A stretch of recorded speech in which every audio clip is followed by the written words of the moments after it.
দেখুন, রাজনৈতিক কর্মকাণ্ড পরিচালনা করার অধিকার রাজনৈতিক দলগুলোর আছে, যদি কোনো নিষিদ্ধ সংগঠন না হয়ে থাকে। তো সরকারকে অবশ্যই এই ব্যাপারে সচেতন হতে হবে এবং আপনার এমন কোনো কাজ করা যাবে না যে কাজে আপনার ফ্যাসিবাদকে আপনার মনে করিয়ে দেয়।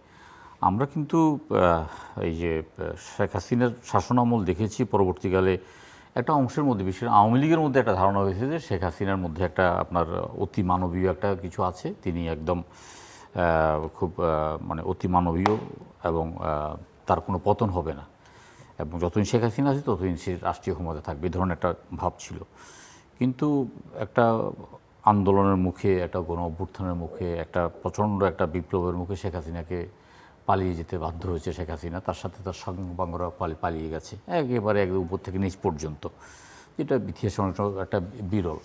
এই একটা ঘটনা আমরা যারা রাজনীতিবিদ, নিঃসন্দেহে আমি মনে করি আমাদের মনোজগতে এটার একটা স্থায়ী একটা দাগ কেটেছে।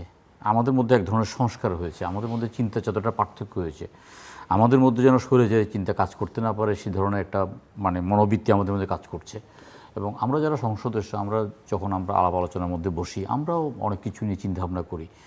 আমরা চাই যে সরকার স্মুথলি তার ফাংশনটা করুক, কিন্তু সরকারকে স্মুথলি ফাংশনটা করতে হলে অবশ্যই গণতন্ত্রকে প্রাধান্য দিতে হবে, অবশ্যই বহুদলীয় মতকে ধারণ করতে হবে, অবশ্যই আপনার প্রত্যেকের কথা শুনতে হবে।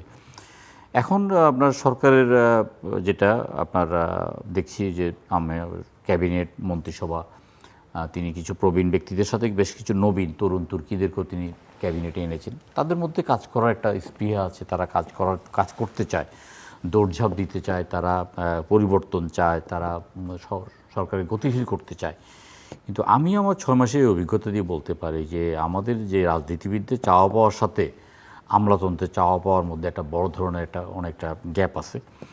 আমলাতন্ত্র তার গতানুগতিক আপনার নেগেটিভ মেন্টালিটি থেকে তারা বেরিয়ে আসতে পারছে না, এবং সরকারের গতিকে টেনে ধরা অথবা মানে গতিকে হ্রাস করার ব্যাপারে তারা তাদের আগের অবস্থানটাকে কোনো পরিবর্তন করে নাই। এই যে একটা অভ্যুত্থানের পরে একটা জন আকাঙ্ক্ষাকে কাজে লাগাতে হলে যে তাদেরকেও কাজ করতে হবে, তারা যে রাষ্ট্রের দায়িত্বে আছেন, কর্তব্যে আছেন, তাদের অনেকের আচার আচরণে সেভাবে মনে হয় না।